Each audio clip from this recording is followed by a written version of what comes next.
Hello everyone, welcome to ಲಾಸಿ cooking channel. ನಾನಿವತ್ತು ನಿಮಗೆ ಈಸಿಯಾಗಿ ಹಾಗೆ ಫಾಸ್ಟಾಗಿ 2 ಮಿನಿಟ್ಸಲ್ಲಿ ಎಗ್ ಕರಿ ಮಾಡ್ಕೊಳ್ಳೋದು ಹೇಗೆ ಅಂತ ತೋರಿಸ್ಕೊಡ್ತಾ ಇದ್ದೀನಿ.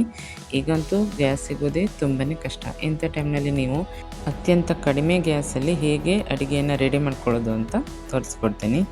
ಅತ್ಯಂತ ಕಡಿಮೆ ಸಮಯದಲ್ಲಿ ಹಾಗೆ ಕಡಿಮೆ ಇಂಗ್ರೀಡಿಯೆಂಟ್ಸನ್ನು ಬಳಸಿ ಮಾಡುವಂಥ ಸುಲಭವಾದಂಥ ಒಂದು ಟೇಸ್ಟಿ ರೆಸಿಪಿ.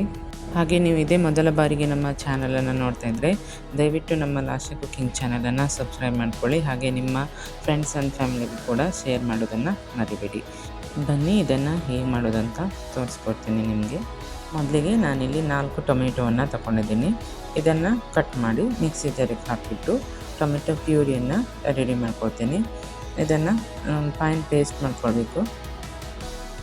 ನೀರನ್ನು ಸೇರಿಸೋ ಅವಶ್ಯಕತೆ ಇಲ್ಲ, ಡೈರೆಕ್ಟಾಗಿ ಹಾಗೆ ರುಬ್ಕೊಳ್ಬೋದು. ನೋಡಿ, ಈ ರೀತಿಯಾಗಿ ಫೈನ್ ಪೇಸ್ಟ್ ಮಾಡಿ ಪ್ಯೂರಿ ಮಾಡಿ ಇಟ್ಕೊಳ್ಬೇಕು.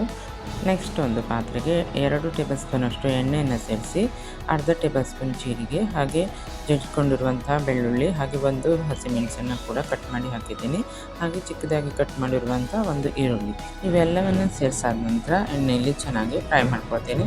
ನೆಕ್ಸ್ಟ್ ಇದಕ್ಕೆ ಅರ್ಧ ಟೇಬಲ್ ಸ್ಪೂನಷ್ಟು ಅಚ್ಚ ಖಾರದ ಪುಡಿ ಹಾಗೆ 1/4 ಟೇಬಲ್ ಸ್ಪೂನಷ್ಟು ಅರಿಶಿಣದ ಪುಡಿ ಹಾಗೆ ತಂದೂರಿ ಪೌಡ್ರನ್ನು ಕೂಡ 1 ಟೇಬಲ್ ಸ್ಪೂನಷ್ಟು ಸೇರಿಸಿದ್ದೀನಿ. ಹಾಗೆ ರುಚಿಗೆ ತಕ್ಕಷ್ಟು ಉಪ್ಪು ಇವೆಲ್ಲವನ್ನು ಸೇರಿಸಿ ಚೆನ್ನಾಗಿ ಫ್ರೈ ಮಾಡ್ಕೊಳ್ತೀನಿ. ನೋಡಿ, ಈ ರೀತಿ ಫ್ರೈ ಆದ ನಂತರ ಅದಕ್ಕೆ ರುಬ್ಬಿಟ್ಕೊಂಡಿರುವಂಥ ಟೊಮೆಟೊ ಪ್ಯೂರಿಯನ್ನು ಕೂಡ ಸೇರಿಸಿದ್ದೀನಿ. ಇವೆಲ್ಲವನ್ನು ಸೇರಿಸಾದ ನಂತರ ಮತ್ತೆ ಫ್ರೈ ಮಾಡ್ಕೊಳ್ತೀನಿ. ನೋಡಿ, ಇದಕ್ಕೆ ಮಿಕ್ಸಿ ಪಾತ್ರೆನ ತೊಳೆದಂಥ 1 ಕಪ್ ನೀರನ್ನು ಕೂಡ ಆ್ಯಡ್ ಮಾಡಿದ್ದೀನಿ. ಆ್ಯಡ್ ಮಾಡಾದ ನಂತರ ಮಟನ್ ಮಸಾಲ ಪೌಡ್ರನ್ನು ಕೂಡ 1 ಟೇಬಲ್ ಸ್ಪೂನಷ್ಟು ಸೇರಿಸಿ ಕುದಿಯೋಕ್ಕೆ ಬಿಡ್ತೀನಿ. ನೆಕ್ಸ್ಟ್ ಇದಕ್ಕೆ ಒಂದೊಂದೇ ಮೊಟ್ಟೆಯನ್ನು ಒಡೆದು ಹಾಕ್ತಿದ್ದೀನಿ. ನಾನಿಲ್ಲಿ 5 ಮೊಟ್ಟೆಯನ್ನು ಸೇರಿಸಿದ್ದೀನಿ.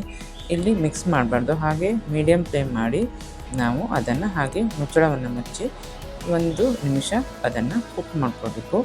ನೆಕ್ಸ್ಟ್ ಒಂದು ಹೈ ಫ್ಲೇಮ್ ಮಾಡಿ 1 ನಿಮಿಷ ಕುಕ್ ಮಾಡಿಕೊಂಡ್ರೆ ಸಖತ್ತಾದಂಥ ಒಂದು ಎಗ್ ಕರಿ ಈಸಿಯಾಗಿ ಫಾಸ್ಟಾಗಿ ಹಾಗೆ ನಾವು ಟೇಸ್ಟಿಯಾಗಿ ಮಾಡ್ಕೊಳ್ಳುವಂತಹ ಒಂದು ಎಗ್ ಕರಿ ರೆಡಿ ಆಗುತ್ತೆ. ಈ ರೆಸಿಪಿ ಇಷ್ಟವಾದರೆ ನೀವು ಕೂಡ ಮನೆಯಲ್ಲೊಮ್ಮೆ ಟ್ರೈ ಮಾಡಿ ಅಂತ ಹೇಳ್ತಾ, ನಮ್ಮ ವಿಡಿಯೋ ಇಷ್ಟವಾದರೆ ಒಂದು ಲೈಕ್ ಮಾಡೋದನ್ನು ಕೂಡ ಮರಿಬೇಡಿ. ಹಾಗೆ ಮತ್ತಷ್ಟು ಹೊಸ ರೆಸಿಪಿಯೊಂದಿಗೆ ಸಿಗೋಣ ಅಂತ ಹೇಳ್ತಾ, ನಮ್ಮ ವಿಡಿಯೋ ನೋಡಿದ್ದಕ್ಕಾಗಿ ನಿಮಗೆಲ್ಲರಿಗೂ ಧನ್ಯವಾದಗಳು.